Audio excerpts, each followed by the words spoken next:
प्रकृति अद्भुत रहस्यों से भरी पड़ी है। इसको समझना हम साधारण मनुष्यों के समझ से परे है।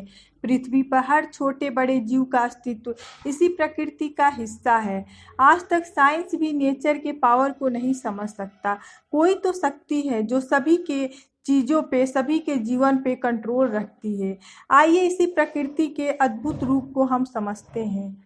जब हम प्रकृति की बात करते हैं तो हमारे मन में हरा भरा प्रकृति का मनोरम दृश्य सामने आ ही जाता है। आज भी बहुत से लोग प्रकृति के उपासक हैं। सूर्य की पूजा इसका उदाहरण है। दुनिया कहीं भी पहुंच जाए मगर प्रकृति के शक्ति के बिना जीवन की कल्पना भी नहीं की जा सकती। प्राचीन काल से ही प्रकृति की पूजा का बड़ा ही महत्व है।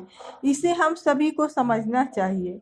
सरकार द्वारा चलाए गए कई अभियान जैसे पेड़ लगाओ धरा सजाओ, नदियों की सफाई, घर घर शौचालय का निर्माण करवाना और न जाने कितनी योजनाएं हैं जो प्रकृति की सुरक्षा के लिए बनाई गई हैं। प्लास्टिक की चीज़ों का कम से कम प्रयोग करना, ये सब प्रकृति की सुरक्षा में ही आता है। समय रहते हम सभी को समझना है, नहीं तो प्रकृति के साथ छेड़छाड़ और प्रकृति के नियमों का पालन न करना मनुष्य जीवन के लिए खतरनाक हो सकता है। इसका उदाहरण हम देख सकते हैं। 2013 में आई उत्तराखंड में आपदा कोई भी नहीं भूल सकता। कुछ ही घंटों में ऐसा विनाश हुआ कि केदारनाथ और रुद्रप्रयाग जलमग्न हो गया। लाखों लोग बेघर हुए। कई हजार लोग उफनती नदी के बहाव के साथ बह गए, जिनका आज तक कोई खबर नहीं मिला।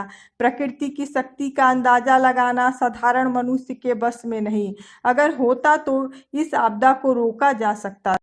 अब तो प्रकृति भी बदल गई है। कई जगहों पर भारी बरसात हो जाता है, नदियों में अचानक बाढ़ आ जाती है और कई जगहों पे इतना सूखा हो जाता है जहां पीने का पानी भी नहीं मिलता।